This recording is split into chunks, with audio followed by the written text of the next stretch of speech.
Let's see, I just realized there may have been a different problem I wanted to do today. Can't remember.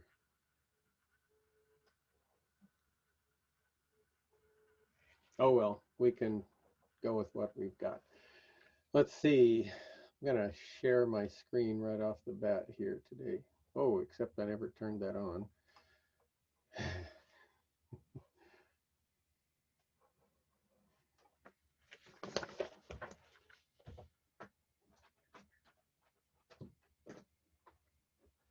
Looks to be pretty well in focus.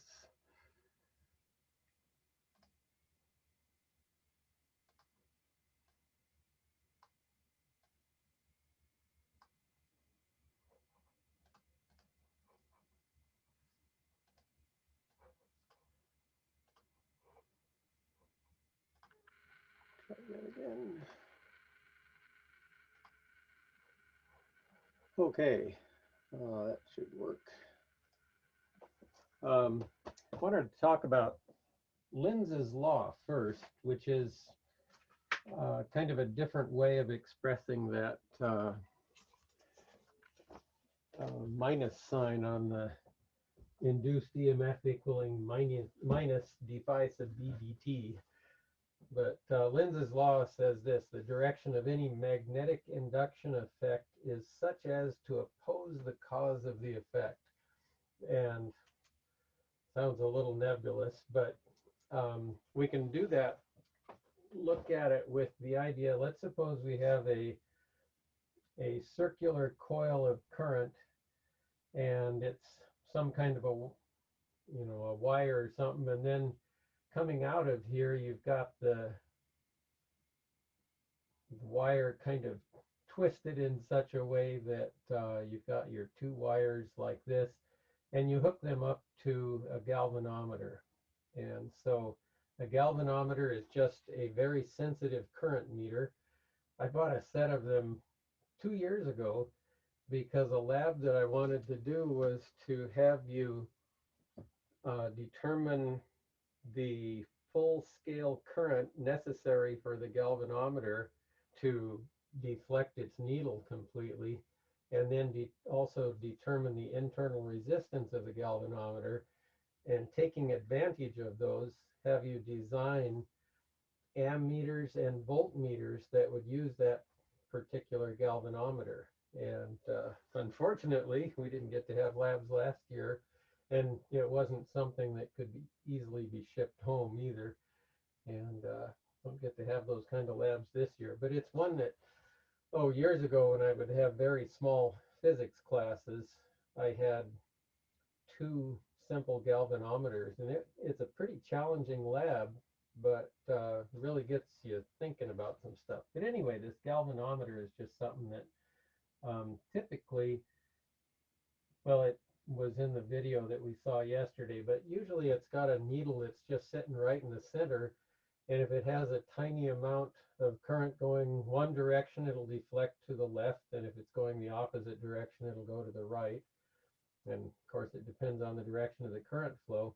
And a lot of times they'll have a full-scale current of something like 500 microamps, which is half of a milliamp. So it doesn't take very much current to start registering on those things.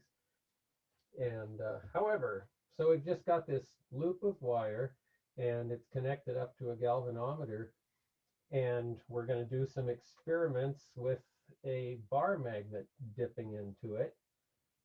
And here's our little bar magnet, and it's got a north end and a south end. And the way magnets are is that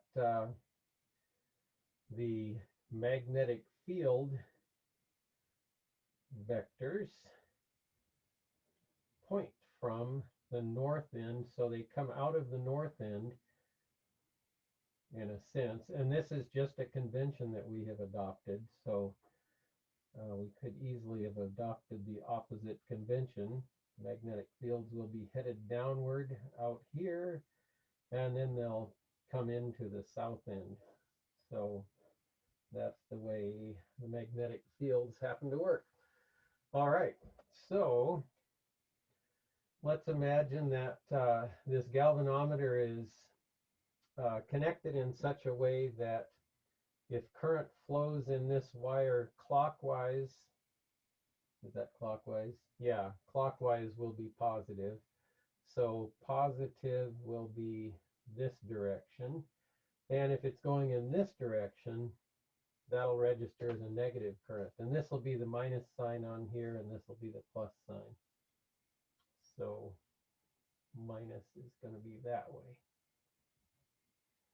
And that's just our choice. It's just the way we happen to hook the thing up. So let's imagine that we stick the north pole of the magnet into this thing. And while we're dropping the north pole of the magnet in there, we want to think about which direction the current will flow. Well, what's happening is that we will be increasing the amount of magnetic flux into the page in this case, and down into the coil of wire that we've got. Well, let's think about Lenz's law. What we have happening is that an increasing magnetic flux into the coil Lenz's law says the induced effect will be such as to oppose that change. Well, the only way this circuit it can oppose that change is to generate a magnetic field in the opposite direction. And it will do that if you have the current going in this direction, because if you curl the fingers of your right hand in the direction of the current flow, then your thumb will point in that direction. So as we're dropping that bar magnet's north end into this thing, the current will be flowing in this direction, and so we'll get a negative current. The needle will deflect to the left on this thing. Now, let's suppose that instead we dip the south pole of the magnet into it. Okay, at the south pole, the magnetic fields are going up into the thing. So if we're dropping the south pole in, what's happening is there's magnetic flux increasingly going in the upward direction. That means that the induced current will be in a direction to oppose that upward magnetic field. And the only way it can generate a downward magnetic field if it has current going in the clockwise direction. So when we dip the south pole of the magnet into this thing, we'll get a positive current flow and it will deflect to the right. So that's kind of challenging stuff to think about like that. I think I've got a problem that I put on last year's test. I'll have to show it to you. It's a kind of an explanation problem, like looking at a situation like this anyway. And now, let's imagine that we've dipped the North Pole into here, and maybe we've gotten it to, oh, I don't know, just dipped it in an inch, and then we stop it. Okay, we stop the magnet, but then we pull it, and when we stop it, there's no increase in the magnetic flux into that loop anymore, and so it's static. As long as it's static, there's going to be no induced effect, and so the needle will just return to its original position. But then we pull that magnet out. Okay, well, when the thing was at rest, we had magnetic flux going into the page because we had a bunch of field lines that look like that pointing down into there. And then we start pulling it out, and the amount of magnetic flux into the page is decreasing. The only way it can fight that decrease is to make a current that will make its own magnetic field. So when we're pulling that north pole out, we'll get a positive current flow in this thing, and it'll deflect to the right. So it showed a negative deflection when we were dipping the north pole into here, and it'll show a positive deflection when we're pulling the north pole out. And I wish we could just set up some circuits and have you play with them like that, because it's pretty neat effect to see that happening anyway. Okay, so that's some Lenz's law stuff. There's another section in this book, section 29.4, I think, that discusses something called motional EMF. And there's a question that I asked you on the homework about that, about an airplane with a conducting skin like aluminum, which is what coats a lot of airplanes. But anyway, motional EMF is if you have a conductor moving in a magnetic field. And let's just suppose that we've got a magnetic field that's into the page, because those are easier to draw. And that's what the little X's always mean. You're looking at the tail end of a vector where the feathers are attached. So we got that. And we'll just imagine that we have a conducting chunk here. Could be a metal bar, could just be a piece of wire that is stiff enough that we can move it sideways. Nothing will happen. We'll give it a velocity vector in this direction.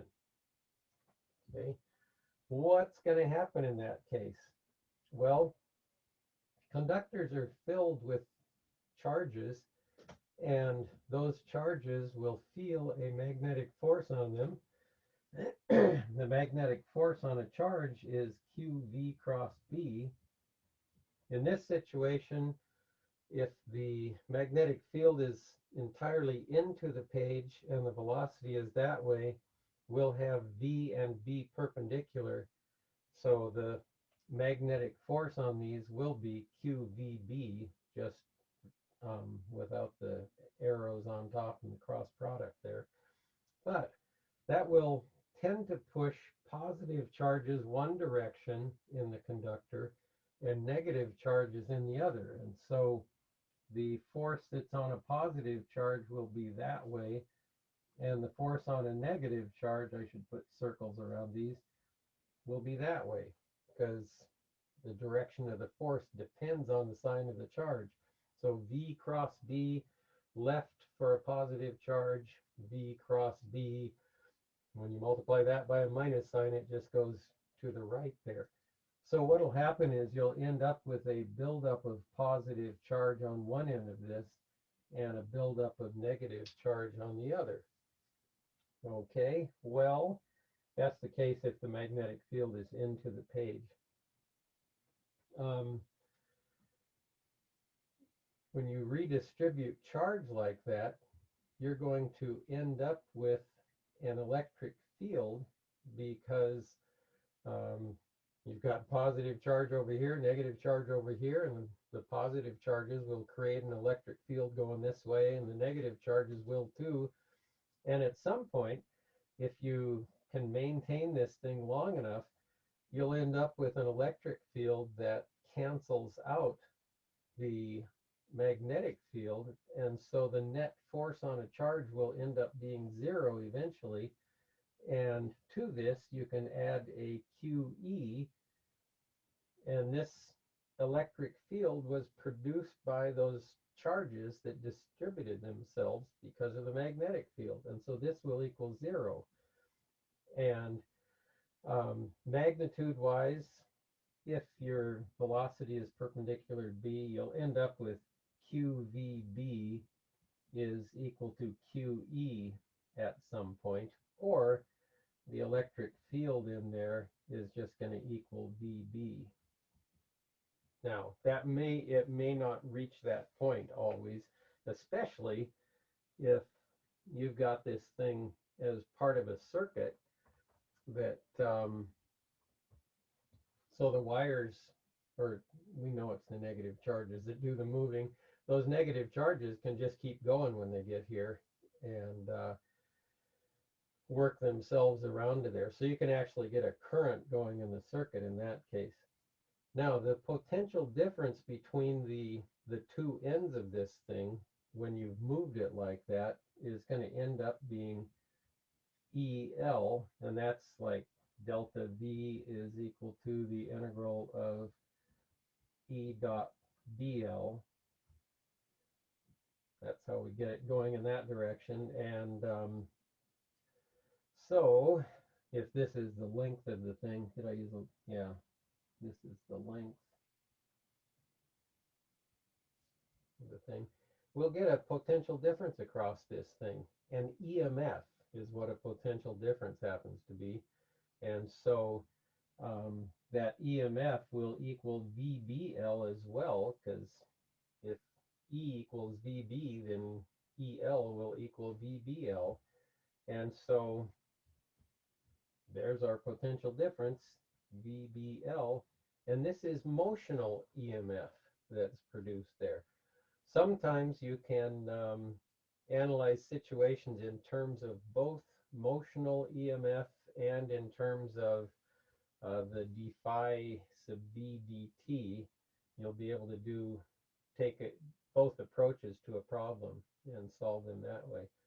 And this induced EMF is going to be there whether there's wires connecting it or not. You'll get an EMF between the two ends of that thing, which can act like a battery to drive charge around the circuit.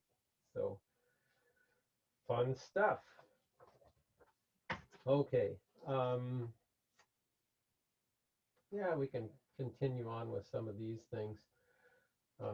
Here I haven't got this one posted on the page yet, and I forgot to put up yesterday's lecture too, so this afternoon I'll catch up, I think. But a powerful electromagnetic has a field of 1.60 Tesla and a cross-sectional area of 0.200 meters squared. So we don't know what the shape of this thing is or anything else, but let's suppose that it's round. So here's our round electromagnet, and we take a coil with 200 turns that has a total resistance of 20 ohms, and we place it around the electromagnet. So we just take a coil of wire and wrap it around here and connect the two ends of it. So here's, whoops, I missed. Anyway, 200 turns. And then the power to the electromagnet is turned off in 0.200 seconds, which would be, what is that, 20.0 milliseconds. So what's the induced current in the coil in that case? Well, we can figure out the induced EMF. The induced EMF, in this case, it's going to be a delta phi sub b over delta t, and we'll just assume that somehow that current ramps down in a linear fashion so that the magnetic field strength ramps down in a linear fashion as well. And so it'll be the same as if we did a d phi sub b dt. Whoops, forgot a minus sign there. And I didn't even pick a direction for the magnetic field here, but let's just suppose that it happens to be coming up out of the page in this case. So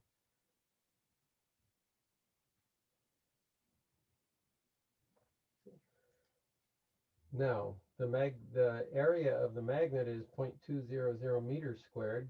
The coil was wrapped around that thing. So the initial magnetic flux, phi sub b initial, would just equal B times A, and it'll be out of the page.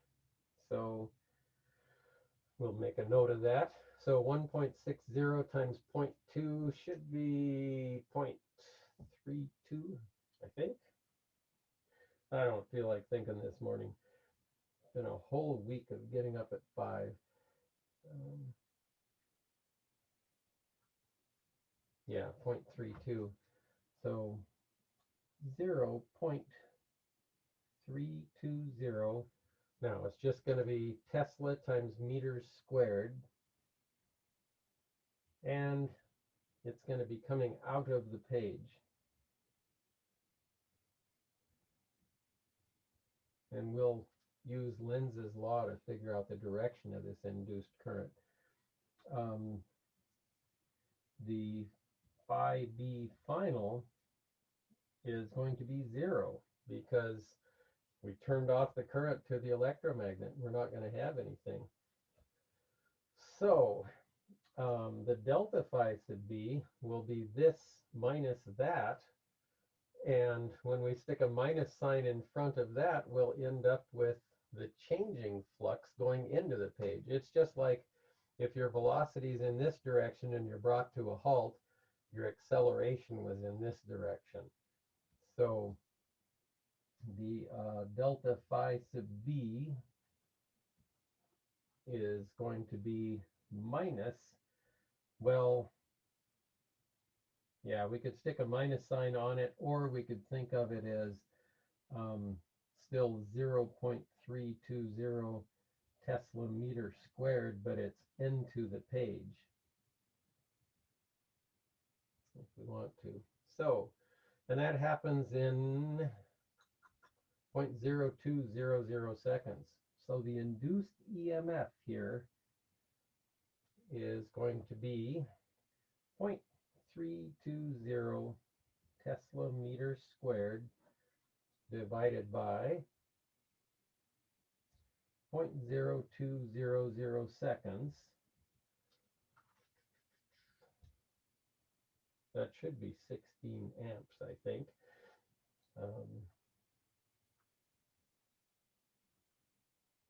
Yep.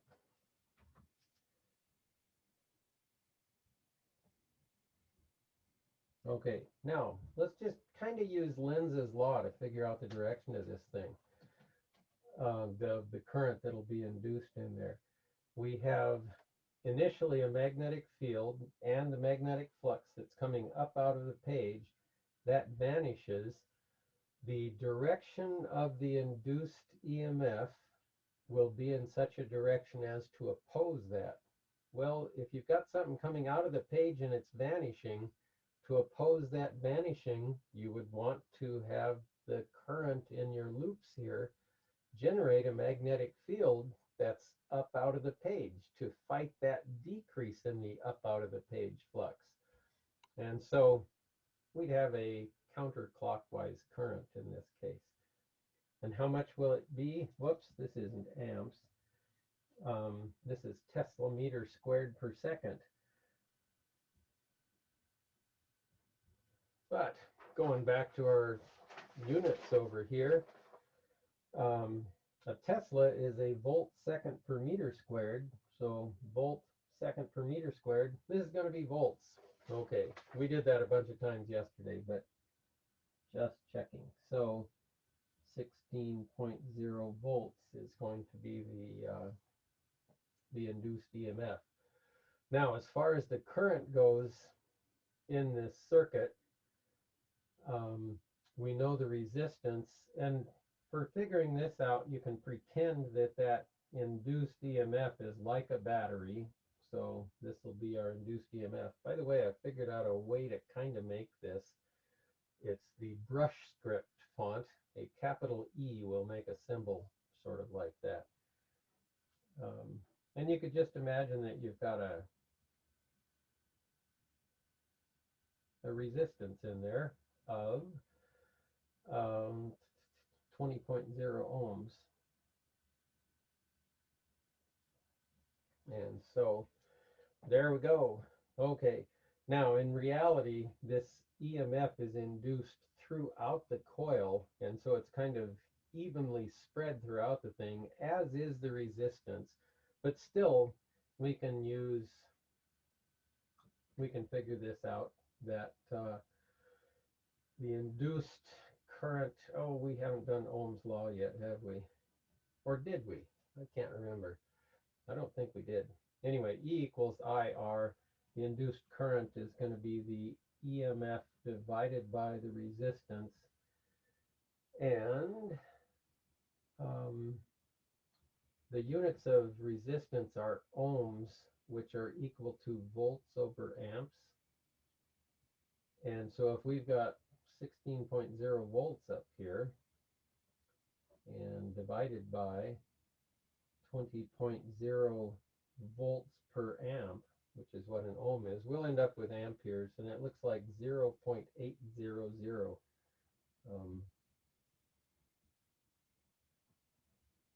amps. Okay.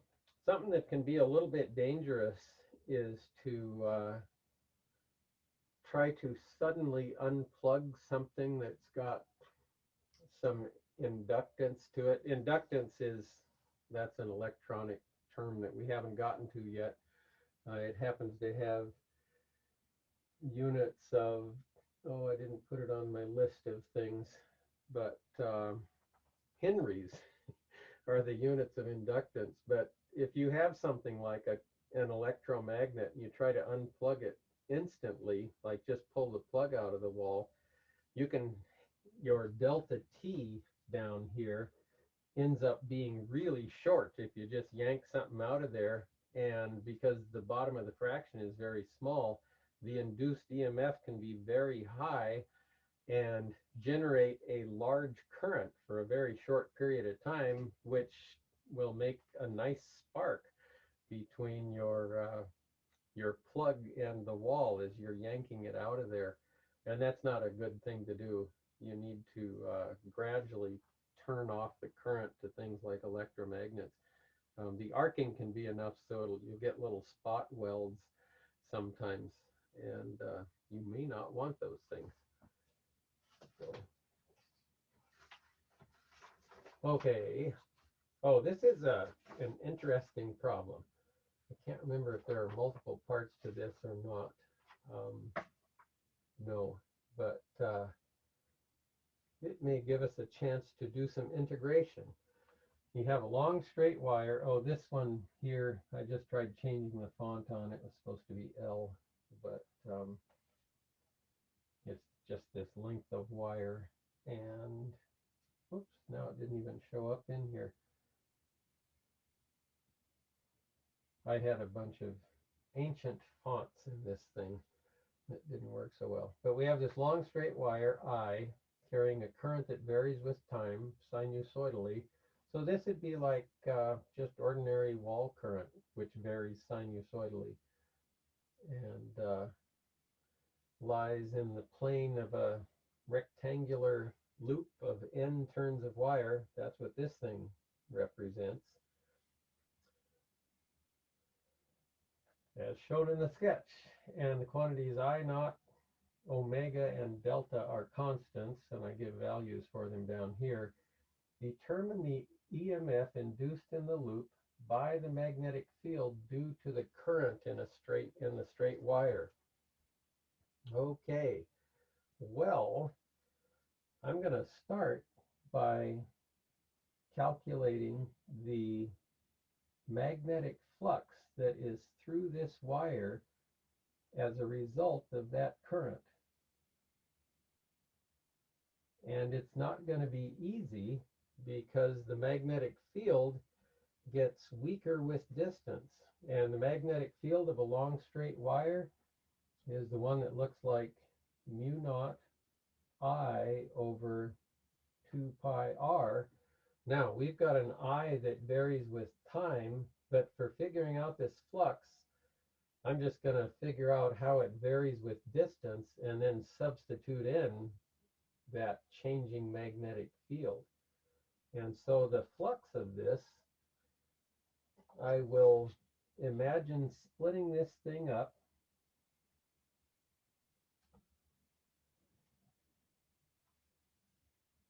into a bunch of narrow strips that has each of which has a width dx,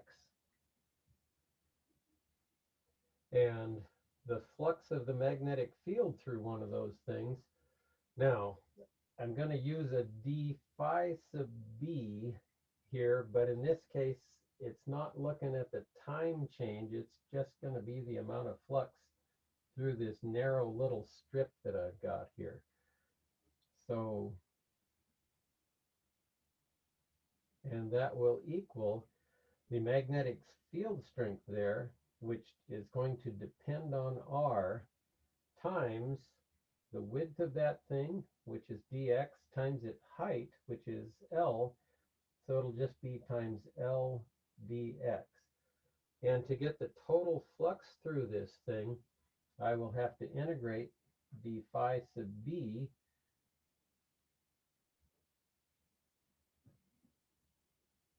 This will give me the total magnetic flux through there at some instant, but that'll equal this expression integrated from x equals a to x equals a plus b.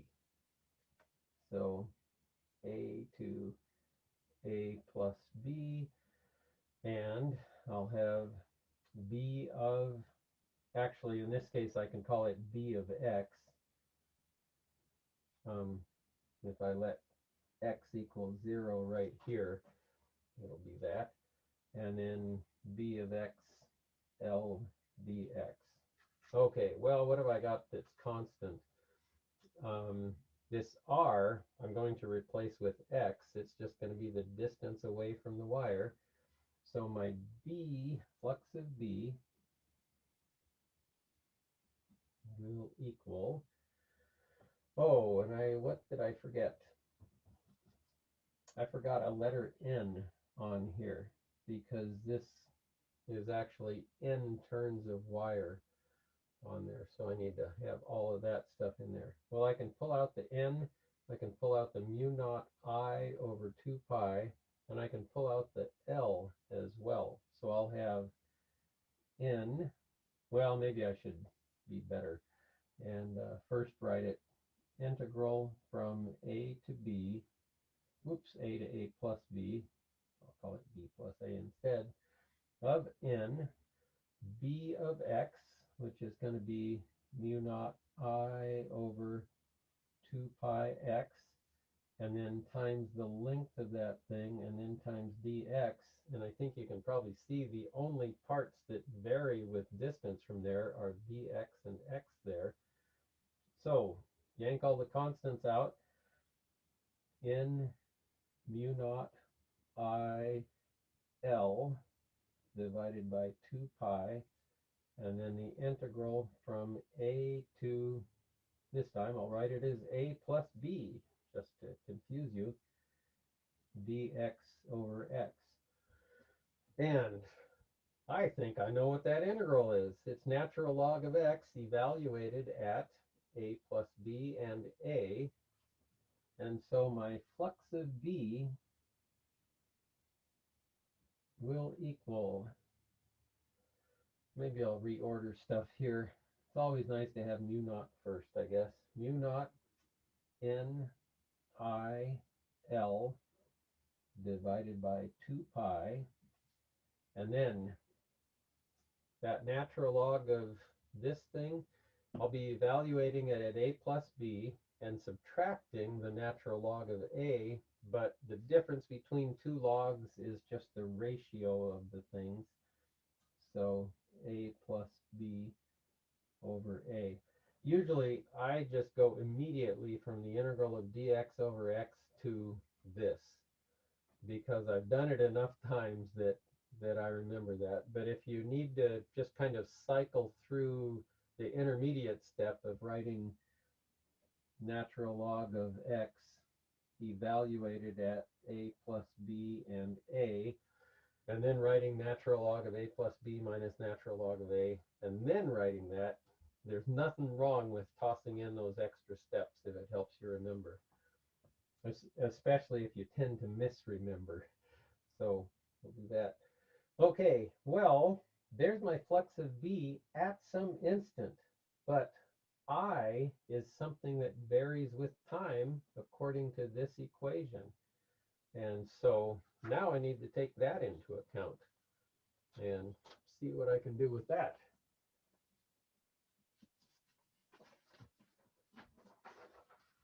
So I equals I naught sine of omega t plus delta. So d phi sub b dt, which will give me the amount of EMF, is going to be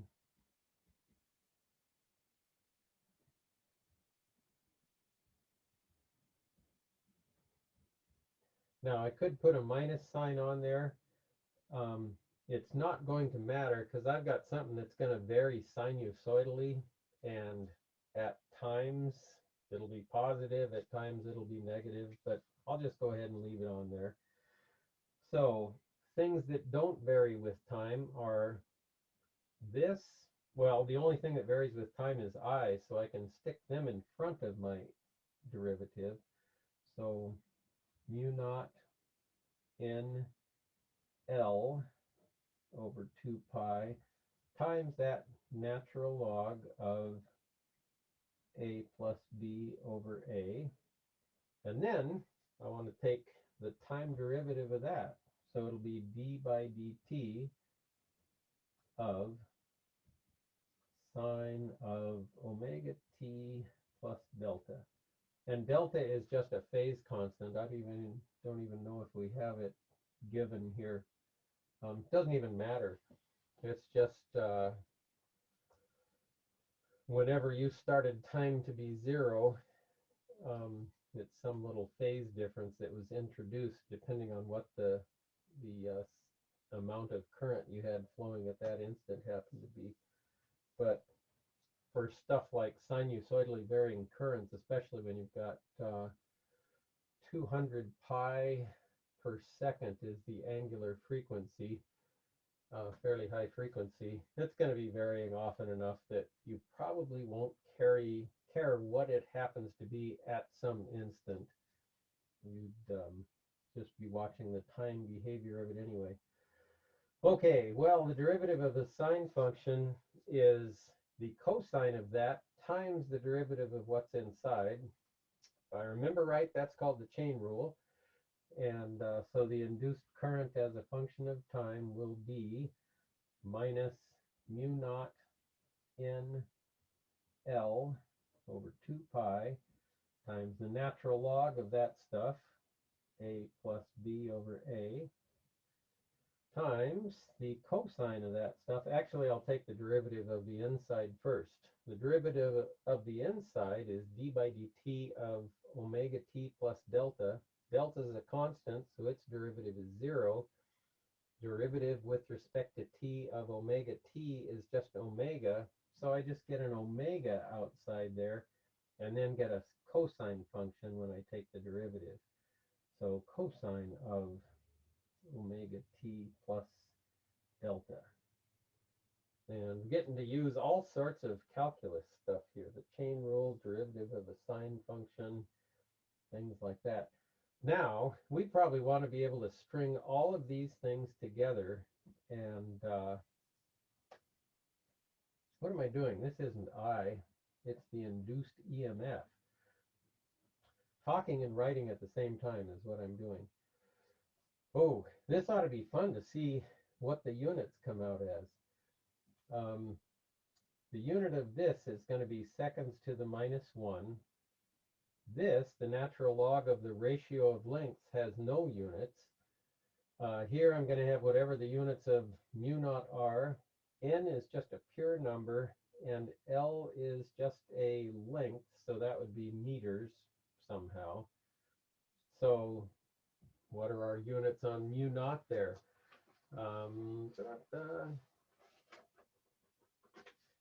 Oh, where did I put that sheet that I had it written on?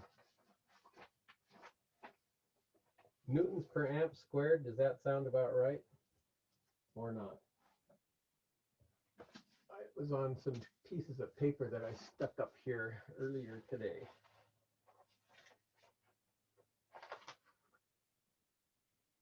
Yes, Newton per amp squared. Okay, good. So newtons per amp squared times L, which is going to be meters. Let's see, times seconds to the minus 1. So that would be down here. And this is dimensionless. So what do we end up with? The Newton meter is a joule. I'm going to look down a volt first because that's what I expect it to be.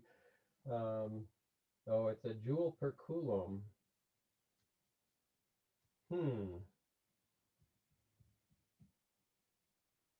Well, a Newton meter is a joule.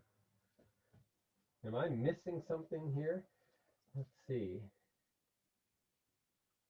I naught. Oh. Is measured in amps. Yep. Yeah, we're missing I naught. Okay. So that's got to get tagged on here. There we go. Okay. So this amp, there'll also be this amp up here, will divide with those amps. An ampere times a second. An amp is a coulomb per second. And if you multiply it by a second, you just get a coulomb. And so I'll have Newton meters per coulomb, joules per coulomb, or volts. Okay, thank you. Too many things to keep track of. All right, so now we could actually calculate the magnitude of that thing. So, ish. I don't want to do this, but we'll have 4 pi times 10 to the minus 7th is part of it. N was the number of turns, which was...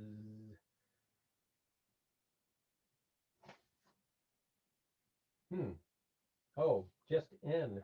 Oh, that takes all the fun out of it. We can't put a number. Oh, wait, somewhere. Doesn't it say 100 there? Yeah, there it is.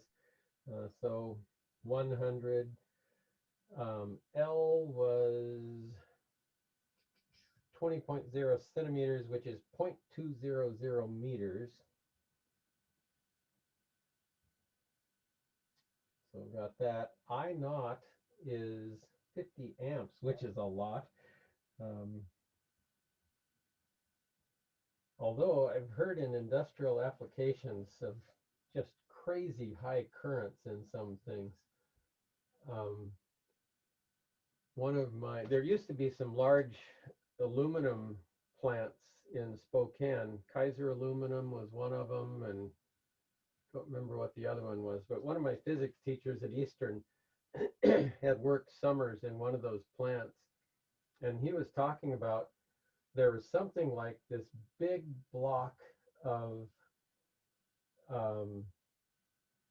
I don't know, it might have been a chunk of aluminum that they used as like a chalk on some piece of equipment to keep it from rolling or something like that, and somehow it got shorted out by one of the currents in the manufacturing facility, and this current all went through it all of a sudden, and it was enough current to basically instantly vaporize this big chunk of aluminum.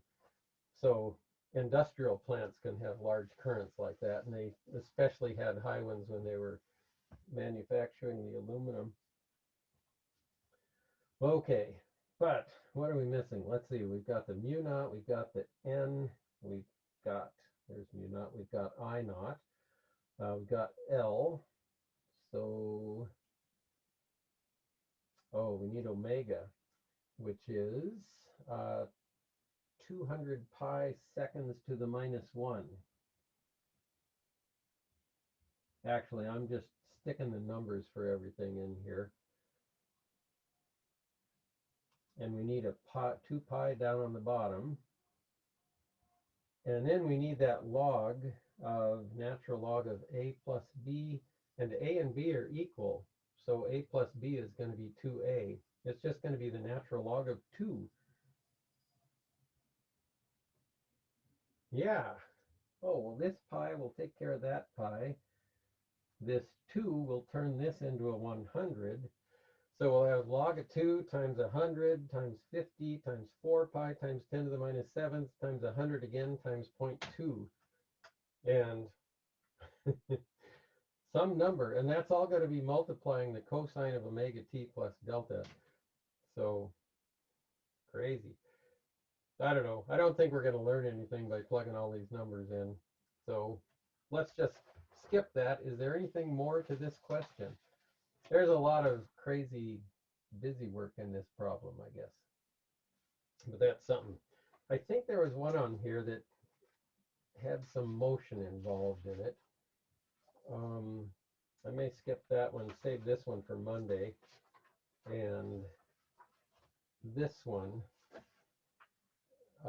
in the figure below, the loop is being pulled to the right at a constant speed v, and a constant current I flows in the long wire. Okay, so this one we don't have a sinusoidally varying current, just a constant current. Calculate the magnitude of the net EMF induced in the loop, and it says to do it 2 ways using Faraday's law of induction and by looking at the EMF induced in each segment of the loop due to its motion. Well, that's kind of interesting. Faraday's law of induction, that's the E equals minus d phi sub b dt. Okay, we may be able to reuse some of what we had here last time, but maybe not. Just want to see where things are going to show up. In this case, the I, or the, excuse me, B of this thing is going to be, again, the mu naught I over 2 pi r. And so that's the magnetic field at any given distance r away from this thing.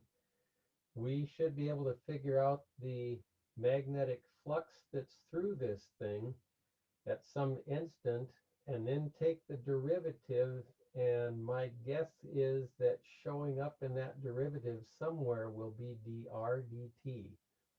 And so we'll look and see where that shows up. That may be good enough. So let's dive in and see what we can get on that.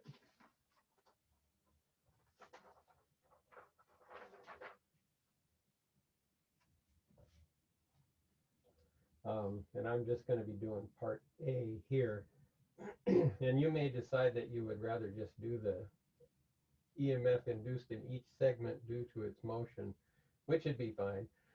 And it may be interesting to see what comes out. So I'll imagine getting the flux through some narrow little strip here again.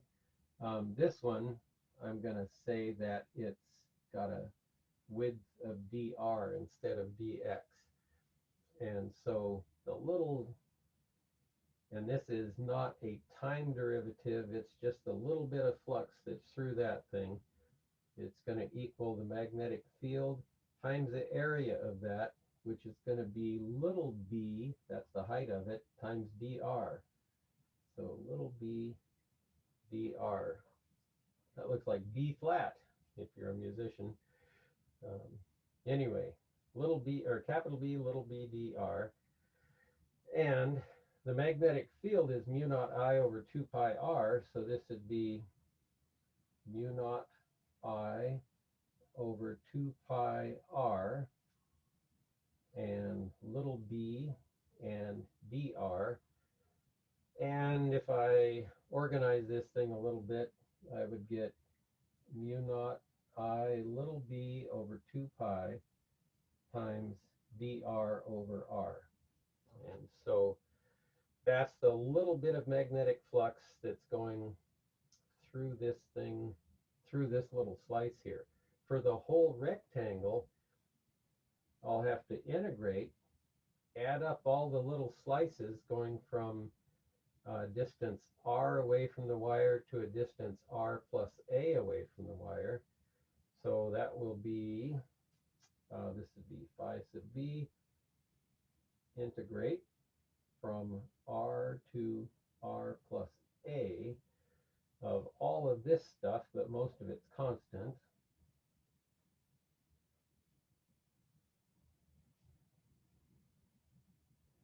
And these can get yanked outside the integral. Then I just have the integral of dr over r again. And so that'll look familiar.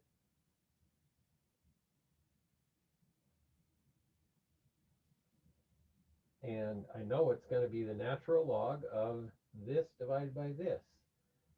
So, but I think I'm going to leave this as r plus a minus natural log of r. Okay, what's the derivative with respect to time of a natural log, or a derivative of a natural log, I guess? Is it something like 1 over r, but in this case 1 over r dr dt?